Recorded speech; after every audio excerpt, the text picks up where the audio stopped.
United States Soccer Federation presents the U.S. Soccer Podcast. I'm your host, Megan Klingenberg. One thing I promised you is an all-access pass that you wouldn't get on any other show. And we found out that whoever comes on scores a goal. Burhope, Freeman, Trusty. U.S. Soccer Podcast magic is real, people. We still got plenty of coverage all throughout this World Cup. Okay, let's get into it. The U.S. Soccer Podcast, presented by Henco. Follow and listen on your favorite platform. We have made it to Friday. We are just days away, hours away from SEC Football Media Days. You can hear my partner in the background. He is pumped. He's fired up.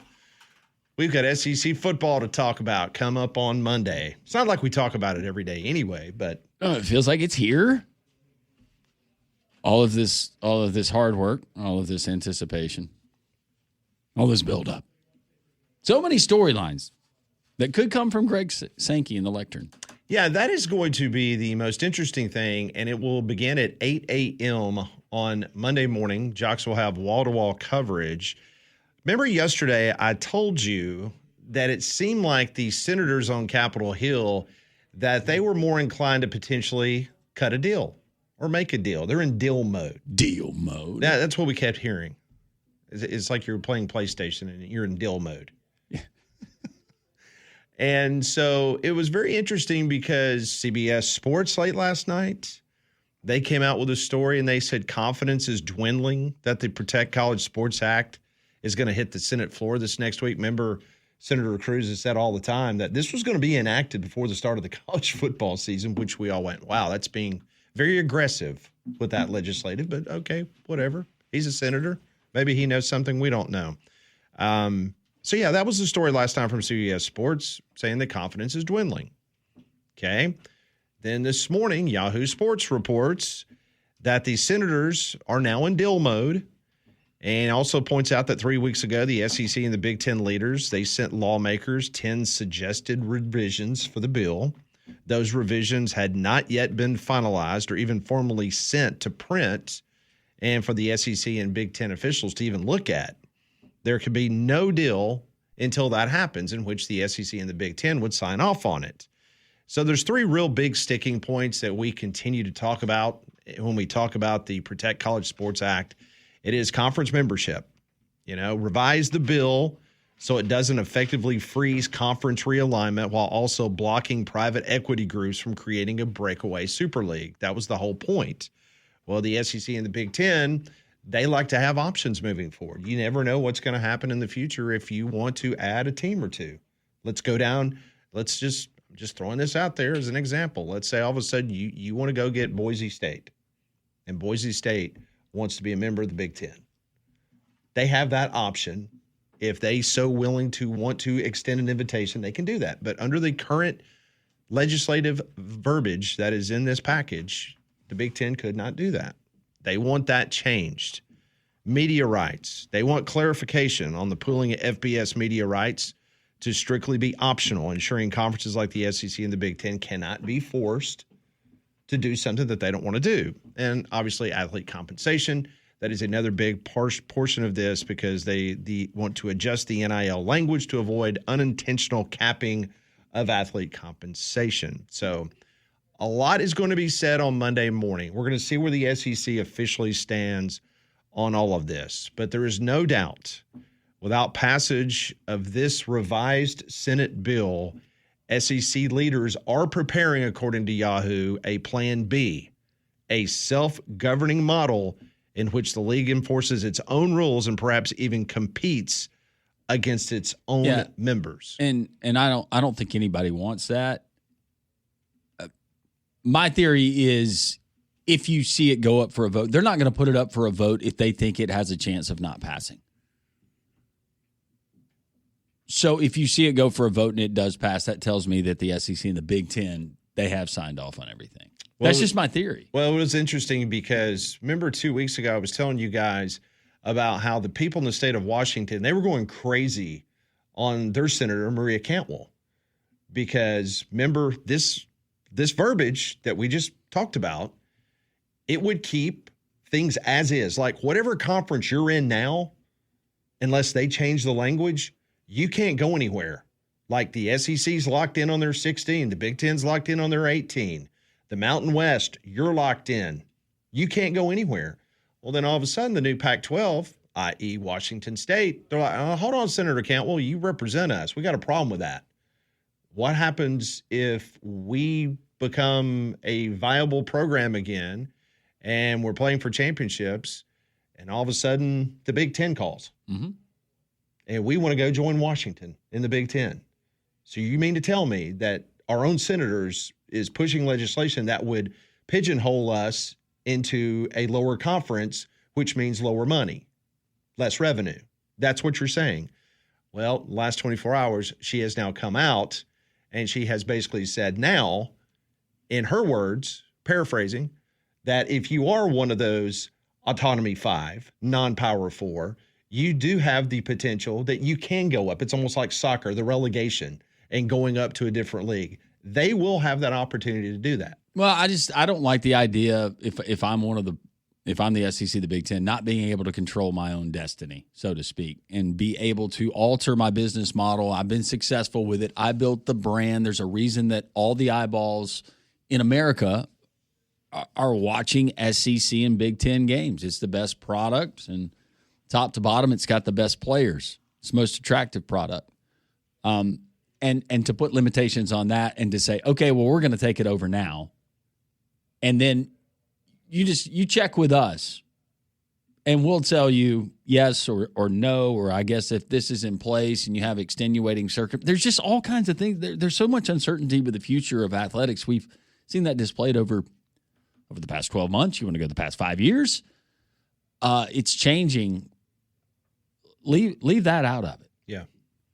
Now, if there's language in there that says you can't form, I don't know, would that make the other side happy when it comes to super conferences? Well, here's the thing. So you've got Cody Campbell, who tell me I can't add 20 schools. Cody Campbell, he's all in favor of some private equity. Well, the private equity guys, what do they want? They want a super league. Why? Because then they can go out and they can make a lot of money off of it because they can sell it. So the SEC and the Big Ten, that's where the rub is between Cody Campbell and the SEC, is because, as we've seen many times, Cody's okay with pooling of the money. He's okay with the Big Ten and the SEC making all the money for college football, but then they're responsible in a socialist society to pay for everybody else. That's what they want. SEC and the Big Ten is never going to agree to that. That's why it's interesting now they're talking about deal making. Listening to Greg Sankey Monday morning at 8 a.m. will be extremely fascinating because there's no doubt this is going to be the number one topic. I know this bores a lot of people because we're not talking X's and O's, but I'm just telling you, this is coming to a head. And without passage of a revised Senate bill, SEC leaders are preparing for a Plan B, which means self-governing model in which the league enforces its own rules and perhaps even competes against its own members for a championship. Yeah, it nauseates us too. Trust me, it does. We get tired of talking about it too, but it would be irresponsible for us to not talk about it and then to have to come in here and explain why this has happened when it's happened. Yeah, this is not a sexy topic to talk about. Listen, we get tired of talking about legalese. I feel like that we should go to Birmingham School of Law at night and get our law degree because of so much stuff that we've had to talk about on this show. We want to talk X's and O's just like everybody else does. I'm just telling you, I think next week is going to be very pedestrian in Tampa. It's just my prediction. We talk about predictions all the time for the season. I've covered a lot of these. My first one was back in 1993. And I'm just telling you right now, based on the tea leaves and the people that I talk to, I just don't fathom a lot of big news coming out of next week. I think you'll have a couple of coaches. They'll throw some Molotov cocktails out. You know, there'll be a couple of big quoted headlines and stuff like that. But as far as policy goes, it doesn't get any bigger than what Greg Sankey is going to lay out at 8 a.m. on Monday morning. Yeah. And it might be able to gauge the temperature of where those talks are and those negotiations. Because those won't talk just because he's there in Tampa at the conference. You've got all kinds of folks that are, I'm sure in some cases, getting paid a lot of money to have these discussions. Yeah. Tony Petitti will be tuned in along with Jim Phillips, PhD, and Brett Yormark and everybody else around college athletics. So we'll be tuned in to see what the commissioner of the Southeastern Conference has to say about that and the college football playoff expansion. Yeah, and if next week in Tampa, if it goes like we've seen, not always indicative of what we've seen in Charlotte, and then what we saw with Big 12 out in Texas with their media days, yeah, those have been kind of ho-hum. Hadn't been a ton of buzz that's come out. Very ho-hum. But we will be there. Jocks will be there. Boots on the ground. And we will try to share with you everything that we see here in regards to SEC Football Media Days, which is coming up on Monday. Maybe Greg McElroy will create a buzz like he did last year with Nick Saban. I'm really hoping for that. Really. We were joking around with Greg earlier this week, and Greg was, I don't think that's going to be happening this week. So I was like, darn. What could be wilder than that? Do you remember everybody like running up to me and you last year in Atlanta? Yeah. After it was like whatever. Hey, we love Greg, but we're not Greg McElroy. I mean, whatever he said, okay. I mean, it's not like we all got together and said, "Hey, throw that out there." Yeah. By the way, I'm glad he did. Heck yeah. I mean, he saved day one of media days last year. He did. There's no question about that. So those guys on the other side of the room, they were really happy he did it. Oh, yeah, they were. Bless them. They were thrilled. Coming up on the show, bottom of the hour, Wimp Sanderson, brought to you by Crane Works. 11 o'clock, Brett Ciancia. He will join the program from Pick Six Previews. Brett is the most accurate preseason magazine conglomeration that you will find in regards to the preseason for the last 10 years. He will be on the show, talk about his SEC and his Power 4 rankings as we go into the season. Some very interesting takes by Brett. He's the Goldie of preseason. Yes, very much so. Greatest of the last 10 years. And also at 12 noon, we'll talk some baseball with Barrett Salee. The All-Star break is over. Job, Mets. Way to come out swinging. It was over last night, very early. Had to play that game early because all the smoke, man, that was crazy. That was crazy. Supposedly, New York is now being affected by that. So I wonder if prayer for our friends in Canada, New York, and all up that way being affected. We have friends in Canada? We do. I don't, but okay. If you say you do. I do. Sure. Pierre, what's up? Listening on the Jocks app. That's good. He's probably got the axe in his hand right now. I'm glad the Canucks are listening. Still got a little syrup from breakfast. They ought to be listening to college football talk because they have nothing else in their country that they're good at. So might as well try to import some good college football. Have you checked out the CFL, my friend? I have not. I haven't either. I saw it one time in Birmingham. Ronnie Millsap played before the game. Like he played like in a football game? Yeah. Well, no. I mean, that was interesting. No, he was on the stage. Yeah. Go Cougars. Oh, was that here in Birmingham? Yeah, it was here in Birmingham. When he played for the Birmingham Cougars? Yeah. Well, of course, he didn't play football for them. No, I understand that. Yes, but he played for the crowd and the players. They came out. They were enjoying little Ronnie Smoky Mountain. Right? I actually covered a Birmingham Barracuda Shreveport Pirates CFL game at Legion Field. Did you really? Absolutely. Yeah. The Barracuda's owner was quite an owner. Art Williams. Yeah. He was the owner of the team. He was always a really good interview for us. I shot a commercial in high school when I was playing football with their quarterback, whoever their quarterback Dunnigan? was. Yeah. Yeah. Dunnigan was really good. He played at Louisiana Tech. Yeah. He could throw it around. Yeah, he could. He was good. Around. Never know what you're going to get on the show. A little Birmingham Barracuda talk. He was a nightmare on the set. Was he? No, I'm kidding. Like he wanted green M&Ms. No, he was great. Special things. Yeah, he was super nice in his green room. I figured that would be you. Yeah, I was a real diva. All right, Wimp Sanderson coming up at the bottom of the hour. Text line, phone line is open. We got a little bit of time before Coach comes on at the bottom of the hour. 205-834-9450. When we come back, some interesting things. Not a lot of breaking news coming out of ACC Media Days in Charlotte, but we will give you a little sample of some of the coach speak that has been going on over the course of the last couple of days. That's next on Three Man Front. Oh, what a great way to start your weekend. Little Ronnie Millsap on this Friday. Was this a pregame concert or halftime? Pregame. Pregame? Yep. Okay. Did you have the 8-track or did you have the cassette single? It was cassette. There might be a record somewhere. Okay. In the house or in the box. Very nice. I told you I found all the records I was cleaning up from my parents' house when we were getting ready to sell it, and I found some old records, and I think one was it Rick Stevens, but on the cover he literally had a cigarette in his mouth and he had holding a guitar. That's funny. Yep.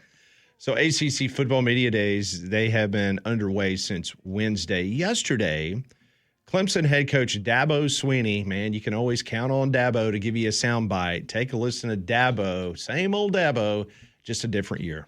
And this year, ain't none of y'all gonna pick us. Ain't none of y'all gonna say anything good about us. I've been dead. I'm gone. I think I'm still here. All right. But it's not about that either. It never has been. If it was about what people predicted, I'd have been gone a long time ago. All right. It's about what you do. That's what it's about. Yes, it is, Coach. I thought he was going faith there. He said, "Well, yeah, talking about dying to self." And no, he was talking about everybody has had him fired for the last couple of years, or the program's dead, never going to research. Is that what he's saying? If he didn't have a $57 million buyout, this would be a different conversation. It would be. But he feels very confident that you can say that I'm dead all you want to. And if you want to say I'm dead, just write me a check for $57 million and I will go to my beach house and I will enjoy myself. Mm-hmm. Yep. He did make a college football playoff 2 years ago. Yes, he did, and got beat. We have not seen any preseason rankings or thoughts from the media, but USA Today did release their ACC preseason rankings, and Clemson is 4th. Miami 1, SMU 2, Louisville 3, Clemson 4, Virginia Tech 5. That is the top 5 according to USA Today. They polled all their ACC writers. That was their poll that they came up with. Let's hear from Georgia Tech's head coach Brent Key, Hewitt-Trussville graduate, former offensive line coach at the University of Alabama, going back to his alma mater as the head coach at Georgia Tech. Take a listen to this question and his answer. With the ever-changing landscape of college football, there's some coaches who push against it. You've been one who's been vocally embracing of it. Can you just talk about the importance of being adaptable in that regard and how that adapts? What else am I going to do? Seriously, what am I going to object to it? I don't want to do that. I don't have a say in it. We can walk out of here right now and be 3 different rules or a change in something. But we don't. You have to be adaptable. Right? You have to be able to change. And people say, kids are different now. Well, so are the adults. We are too. Right? We're the ones that set the example. But the same guys that want to complain about a lot of the things in college football need to look themselves in the mirror. They're the ones jumping jobs every 2 years too. Let's be real.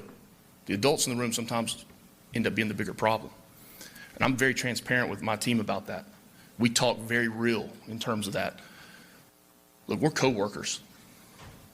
There's no dictatorship at Georgia Tech. I'm the head coach. I'm the leader, yes. But we have to work together, and they understand that. It's about the players at Georgia Tech. Always has been and always will be as long as I'm the head football coach there. Georgia Tech's Brent Key, strong words. Pretty strong. To the point. Yep. You can go sell that in some living rooms. No doubt.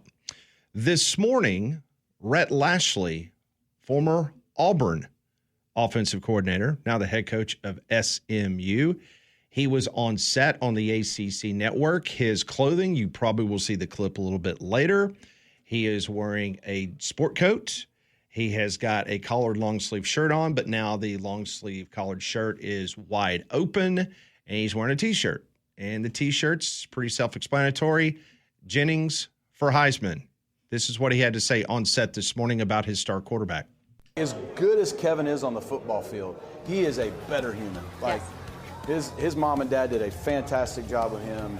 He is Mr. SMU. He goes to volleyball games and basketball games and he's everywhere. But he's a really good player. And you got to have a great quarterback to do anything special. He's 5th-year senior, going his 3rd year as a starter. He stayed loyal to us. He stayed at SMU, stayed in Dallas. And he is. The stats speak for themselves. You know, there's so many times narratives going into something wire it. You know, well, this guy should be this. Well, a lot of those guys haven't played. Mm-hmm. They're either going to be first-time starters. They haven't done it. He's done it. You know, whether he's top 5 in just about every returning P4 category for a quarterback, he's number 1 in just about every category in the ACC. Like, when probably by week 5 or 6, he's going to own every school record in SMU history. He has done it. Now we have a team around him that I think can help him. Last year, he played really well on a bum ankle. Doesn't get the credit he deserves because we weren't as good around him on offense, and we lost a lot on defense. And he still got us to 9 wins and within a drive of the championship game. I think going into year 3, he's poised to do what he does. Now, we just got to win enough games for this to matter. Kevin Jennings for Heisman, according to Rhett Lashley. Been a big week for Kevin Jennings, Conrad. They're in the Dallas Metroplex. Yeah, he had a building named after him on campus. That doesn't typically happen for current That's pretty amazing. players. There's a portion, I believe, of the college football fans and fan base that probably don't really have a good idea of who Desmond Jennings is, or just have no idea who Desmond Jennings is. But if he plays like he's capable, they will this season. Go ahead. Kevin. Yes. Sorry, multitasking. Why do you like At least I got that one right. I'm sorry. You did get that one You right. did get that one right. Thank you. That was a good catch. I wasn't going to say anything. Desmond plays laughing. baseball. Does Kevin? Had it maybe. In his spare time? I'm sure he did at one point. He's a good athlete. I'm sure he did at one point. Yeah. That was just Now, Kevin's the one that Alabama tried to get, right? that was the rumor. Wasn't that the rumor 2 out of years Dallas? ago, I believe. That they came in and offered him a lot of money to be their starting quarterback? Yeah, but he loves SMU. Loyal. I mean, listen, I personally like Rhett Lashley, but some of those comments, I mean, Coach, come on.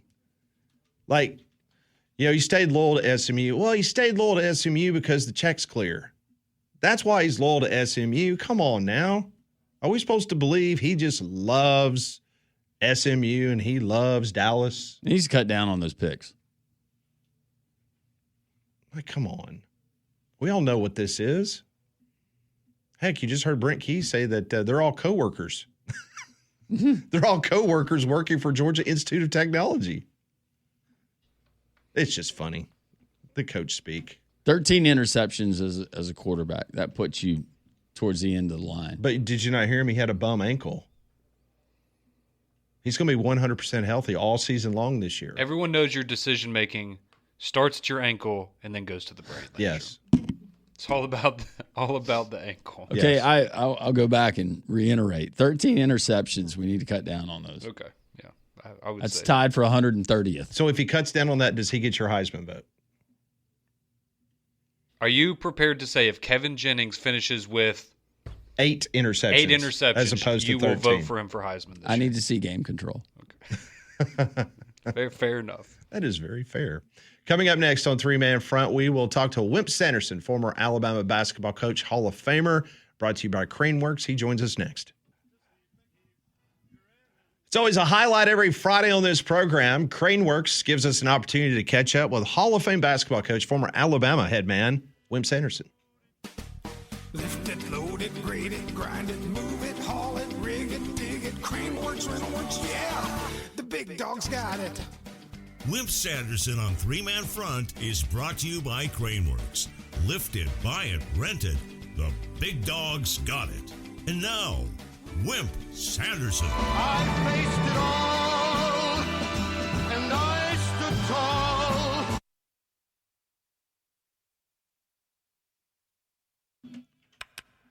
And Coach Wimp Sanderson joins us on the program, brought to you by Craneworks. Hey, Coach, hope you're well. Hey, Coach. I'm okay. The word is expectations. That's the word that when you get up for media day starting Monday, you want to be a little bit funny. Not as funny as Sonny is, but you need to be kind of cute and funny and make them laugh a little bit. You also want to have a lot of ifs. If this happens, if that happens, if I think this, if this happens. You don't want to compare your quarterbacks. You don't want to be dull. You don't want to be negative. You don't things like that, but you got the expectation factor is a key. I tried to lower them a little bit in basketball, just a little bit, until I got in my dressing room, and then when I got in my dressing room, my team, I changed my team. So that's what the expectation factor. It's a key word in the whole thing, because expectations by your fans as to what kind of team you're going to have, you got to be honest with them, but at the same time, you got to be as positive as you can. Coach, would you kind of rehearse potential really tough questions that you could be asked and rehearse and recite your answers? When I came in, nobody wanted me to have the job, so I had all kind of crap. But is Mac or Russell going to be your quarterback? Can you tell me that? Well, both of them have played well in practice. We feel like we got a chance to play both of them okay. I had decided really what to do. Starting's not important to me. It's playing time that's important to me. So you got to talk like a politician, basically. Yeah, that's right.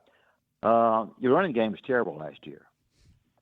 You got a running back that you think is really good. Is this running back going to be able to get y'all out of the doldrums that y'all had last year? Well, I think so. Running back. There's three things to running backs. There's some degree coaching, but it's also the offensive line. It's also their ability to hit the holes that you open for them by your coaching, and those kind of things. You talk around it a little bit, but you also talk at it a little bit. I don't know if that makes any sense to you, but that's the kind of questions they're going to ask at the Alabama deal. So Alabama's.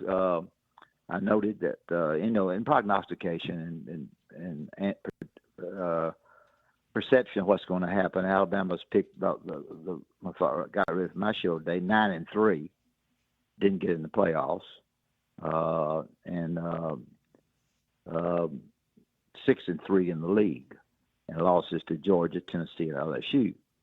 Auburn was finished 7-5, 4-5 in the SEC, of course, going nowhere. Kentucky, Arkansas, and Mississippi State at the very bottom. Texas 11-1, 8-1, lost at LSU. I tell you, I don't like all this because they tell me that they're saying in this prognostication that LSU is going to be 10-2, 7-2 in the SEC. LSU, hey y'all. If y'all study LSU, I'm a schedule study. LSU got a tough schedule. It's tough. They do. That's a booger bear schedule. I don't know if they're going to be any 10-2 or not. I don't know, but I guess they'll win. I don't know if they'll win the Clemson game or not. But that's a big game for them as far as record is concerned. But they're saying 7-2 in the SEC. I say all these things, so that's what the listeners like. They like to know exactly. Ole Miss, they're saying 9-3 and 6-3 in the league. And Texas 11-1 and 8-1, as I said, and A&M drops down a little bit in some of these prognostications, 8-4 and 5-4 in the league. So it'll be interesting to see. And their final deal was Texas, Georgia, LSU, Ole Miss, and Alabama. Those five. So if those five are that good, then Alabama ought to get in. So I don't know what else you want to ask me, but. Those are things I thought about. I can talk about the world games you want to, whatever. Well, I was going to go back to something that Landrum asked you, about preparing for media days. I guess it was so much different, Coach, back when you attended, and the reason why is because there wasn't as much of the 24-hour-a-day media. You didn't have podcasts. Right. You had talk shows, and you had the newspaper. You had a couple TV stations, but now this stuff is broadcast instantaneous on social media and everywhere else. And I guess some of the things that the coaches might try to say in Tampa, we've probably already heard because there's so many other opportunities now to hear the coaches. Here's the problem you got. Good question, but for both of you. Your players. Your players have got to be schooled. Not told what to say, but schooled a little bit. How many games you think y'all gonna win this time? You don't answer that. You answer it in a roundabout way. Right. it's were you disappointed last year in the way your running backs ran? You got to be able to, you got to be able to field questions on as much a positive. You just don't need to be negative in your answers, because they're looking to write something that so and so says that the running backs are no better this year than they were last year. That's what they'll write if you're not careful. So you do school your players. You do want to take players to the meetings that you feel like deserve it, or you don't have to be the very best. I don't know if you need to take a quarterback every cotton picking time. And I think the ones who have practiced hard, who the players have a lot of confidence in. If you have your team, a bunch of leaders on your team that you need to talk to about getting the team to play hard or do this or do that, those kind of guys, those 10 guys that you talk to, you take 2 or 3 of those guys with you. And because you're going to be talking to them about the way the team is going, why we're not doing this and why we're not doing that. The stuff I say here is, I'm not saying because I said it, but it's good stuff. It's exactly what happens. You basketball, you get a couple in basketball, you take 2 guys that, you're going to shoot every time you get it. And so, that kind of stuff. So it's a little bit, you use your brain, you study what you're doing. You have your players be darn sure that they understand the questions and it's not any problem of you saying, I really don't know about that. I'm not really sure. That's no sin to do that. How much would a first year coach and first year to the SEC head coach, Alex Golish, how much does that differ than maybe some of the more seasoned coaches that have been in this league for a while? Well, it'll be a comparison factor to the past coach. You bring 21 players from South Florida with you, and you ought to be good right off the bat. Are y'all gonna run the football more than your past coach did? Those kinds of things when you get there. I think what he does is get in there and talk about how happy he is to be at Auburn, how excited he is to be at Auburn. Auburn has raised $93 million for money.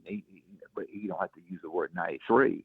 He can say our alums have really worked hard to try to make our NIL good. The Aflac situation, we're playing over in Atlanta, and I know some of you don't like that, but we're getting a lot of money, and a lot of money means we can get players.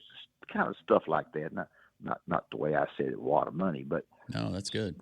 Kind of like that. That we're so we want to. Everybody's paying to get money. Aflac's going in there. I think the one thing Auburn's done is they have said that some of these kids that are playing in this game are going to benefit financially because Aflac's got that game. Well, when you write that, get that out publicly, and then you bring these players in for a visit that are going to sign next year. Yeah. Huh. I mean, you could talk. That's me. You talk. I guess you saw what was in the paper. Yeah. Aflac does good. We've got some more going. I guess you saw that. I don't want to tell you how much it's going to be, but I think it's going to be a good situation. Do you think that does that potentially now? And I give it. It's already there. It already exists. But do you think stuff like that with maybe a certain number of players getting the extra kiss from playing in this game, does that divide a locker room? Does that create a bad culture? Or do you think these kids are used to it now? I think you're used to it. I think the biggest problem that you have with kids playing next to each other sometimes is the parents. Yeah. The uncle that thinks he knows everything about football. Mm-hmm. I don't know, what are they paying you? Well, they're paying me so-and-so. What I hear they're paying this guy next to me this, and this. That goes into play some. You have the mothers are great mothers that have these kids, and they do a good job with them, and you certainly want to darn sure love the mothers and the daddies too. But sometimes when you get families involved, it's the truth, and I'm saying more than I should say, I guess. No. You have to be very careful about comparing what somebody's getting that's lined up with you, playing with you, and I think that's for our listeners, Coach. You just said it, and Pat is over here nodding as well. If you don't know that dad or that parent, then you are that parent. Yeah, that's right. exactly right. And you got to, if I have a problem with you, I'm going to your mother and dad. I'm going to visit with you. I want to make you as uncomfortable as I can in the right way, and because I want you better. I want to tell you something. I had Robert Ory. Robert Ory was uncomfortable playing for me. He's not uncomfortable now. No. I'm just using that as an example. He's not really uncomfortable. Right. Somebody they know in football. I wasn't a football guy, so I can't. Sprewell. I got him, and we got him in school, and he graduated. I think the other thing too is that you emphasize to those kids. And I didn't do a good enough job on this my first year. My next 11 years I did. That you care about them as people. That you care about them as players. You care about them what they do, and you're disappointed with them. When you go through tough times, you don't sometimes like the tough times until you get out of them. And then when you get out of them, you look back on them and glad you did. I say that all the time on this show, but we got different listeners, so that's really good stuff, Coach. That's really important. Anyway, we'll see what happens in the World Games. The interesting thing about the World Games, I'll get off here, is that the Federation gives the winning team $50 million. Next team gets $33 million. You know what all those players liked about coming over to the United States? Waffle House? Walmart. Was it Waffle House? They like Walmart because they got free fill-ups. If they got a drink, they let them fill it back up without costing them anything. And they like the portions of the food better. They like that. They got better portions of food. And so, Coach, when's the last time you went to a Walmart? I think it's day before yesterday. There you go. Okay. No, I went the other day, not too long. Did you fill your drink up? No, I didn't. You know he did. But now you got, and you're saying you're gonna say to me, well, I don't know why in the world they playing a game for third and fourth. Let me give you a $2 million answer: $27 million versus $29 million if you're third. Oh yeah. Versus fourth. Oh yeah, that's the reason I'm playing. $2 more million, and I, as a player, and I don't know how much money they're getting. The great players, not the guys sitting on the bench or whatever. Not sitting on the bench, but not playing as much, not getting as much money. So, I think these people that come over here, people will tell them, "Oh, it's going to be bad over in the United States. That this is going to happen. That's going to happen. They're going to be mean. All that crap. They get the cups filled back up." Hey, Coach, based on the videos I saw after Argentina and England over in Atlanta, it looked like those fans were, providing all the violence. So we haven't had violence like that in the United States in a long time. Yeah, Argentina came back. They tried to, one of them tried to slow the game down a little bit. Now, you guys are gamblers. Pat you want me to tell you who's going to win it all? Absolutely. Spain. Okay. Wow, you like their spacing? I can't get you. You like how they move without the ball? Hey, as long as Spain doesn't park the bus, Coach. Okay. Do you understand what the term "park the bus" means? Yeah. As long as they don't do that. What does that mean? That's prevent. That's that's a prevent defense. Oh yeah, park the bus. Yeah, they went to that prevent defense when they did. Argentina kicked two scores on them. Yeah. Boy, that Messi fella's pretty good, isn't he? Huh? Ooh. Yeah, it's going to be something else, and the excitement they have is unbelievable, isn't it? Listen to him. Oh, he's a soccer fan. Listen to him. Yeah, I mean the excitement. All right, so Coach, you're recommending that I take Spain minus half a goal. You like that? I don't know if I. Or do you want? I wouldn't give anything. I'd take Spain even. Okay. What you need to do is go around and go around some of you guys and poor mouth Spain how bad they are, and say, "I'll tell you what, I'll take Spain. I'll take Spain one." Hey, maybe I'll try to talk to Conrad, and maybe Conrad will be the sucker bet. Yeah, but Coach, you try to hustle the wrong guy, and that's how you end up missing a hand. I don't think Spain's got a cotton picking chance. I'll take Spain too, though, just to see what happens. Have you ever been to Spain, Coach? I'm not real sure. I can't remember. I think I have. Now, you told us a story. You were in Italy, right? Yeah, you told us a story about you being over there. Yeah, I was in Italy. I can't remember what it is. It's been so long. crap, I'm older than dirt. I can't remember everything I used to do. So I know Sonny went to Russia, and he said you found an Italian restaurant. Russian. Yeah. Did you ever go to Russia? No, I didn't go to Russia. No. Okay. So one day they didn't keep. They should have kept Sonny over there. He could speak Russian. He looked great with that big tall frame and one of those big tall furry hats. I never did like to go to media day and get up behind Sonny, because Sonny's going to be the funniest of the two. Some think he's smart, some think he's funny. Yes. And Well, you're both. And so they start comparing. You see, what you need to do is you need to get, if 16 teams, you need to be a different day than Sonny was, because Sonny's going to try to go in there and be funny. He's not going to tell the truth anyway. Who was a real boring coach that you coached with? Who was a real boring coach? Guy that had no personality. Gosh, I don't know. Richard Williams was one of my best buddies at Mississippi State. He didn't say a whole lot. He's a pretty quiet guy. Yeah. Yeah, he's a pretty quiet guy. He was good. Norm Sloan, I think it was Norm Sloan. He was tough. Ooh. He looked tough. He's hard. Yeah, he was tough. His wife sang a national anthem. Norm Sloan looked like he wanted to headbutt you all the time. How about Rick Barnes? Was he very talkative in coaches' meetings? I had Rick for a year, and he did a good job for me.